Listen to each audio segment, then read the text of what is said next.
So I have a question that came in that says, um, we live in a society that part of our society celebrates the pimp culture.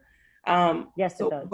what is the difference between trafficking and a pimp who sells women for money?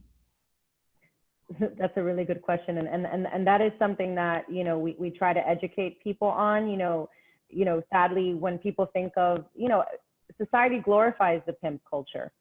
The pimp culture is something that, people think is cool. And when you think of like hip hop and rap and the music, it's how things are spoken about. And even, the stripper industry, we had J-Lo at the Super Bowl, having, a whole, strip dance basically in the middle of the Super Bowl, and everyone praising it because, she's got great athletic skills, but, Mhm. which great she does. But when a Mhm. 13 or 14-year-old little girl Mhm. is watching that on the screen, it becomes very easy for a trafficker, to say, hey, I'm a rapper and I'm learning to rap and I have a new video coming out, and why don't you come and dance in my video?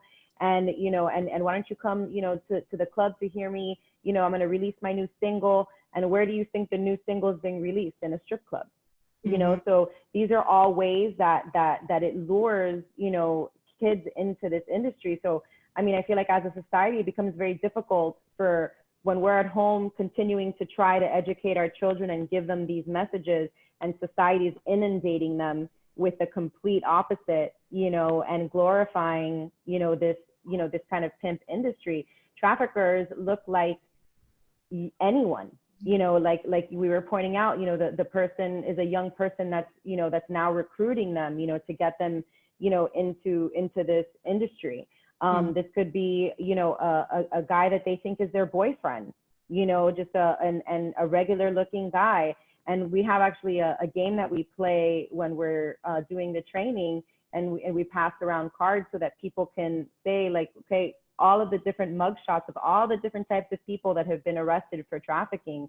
I mean, Mhm. and it is, every race, every ethnicity, it's males, it's females, so it gives you an idea that this can just happen with anybody. Yeah.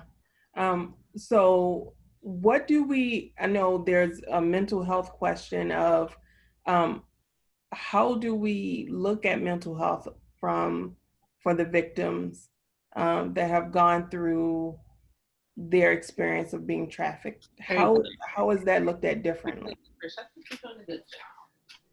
I mean, mental health services, I think, are obviously incredibly important for any kind of, trauma and any kind of complex trauma.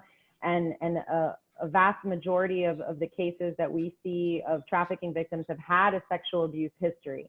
So, if you know a child and you work at school or after school programs, and you guys, and this child might disclose to you that they have, been sexually abused or anything, like experienced domestic violence or any kind of trauma, it's so important that they do receive mental health services for whatever trauma that they experience, because they've then become high risk, into unfortunately being exploited, due to the fact that they have gone through, trauma, especially sexual abuse. So trying to do our part to ensure that mental health services, are trying to be implemented, to these children when they need them. And, we at Project Gold, we offer a whole array of services: individual therapy, case management services, survivor services as well, to mentor. We have career services, job, services, because it's not just, we try to individualize Mhm. for each child,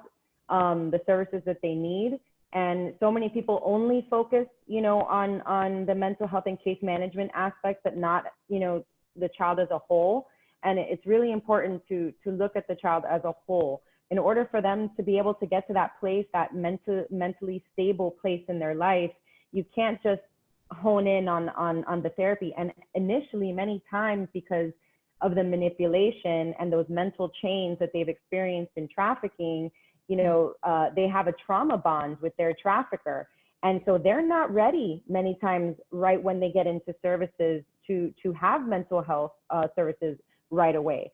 It takes them time to develop trust, you know, to pull away and to start to pull away from that trafficker that they've developed this, you know, this relationship with. Many of them run back to the trafficker, and understanding as teachers and as a community not to judge these kids and label them as bad children. We don't say at our drop-in center, when we say a runaway child, you know, many times people think, oh, they're running away from school, they're skipping school.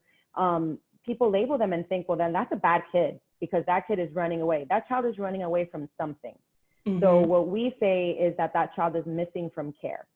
And the way that people will, at the end of the day, think of that child, when you use terms like this, it changes. And children also pay attention to that. How are you labeling me? What are you saying about me? You know, and so those are all, I think.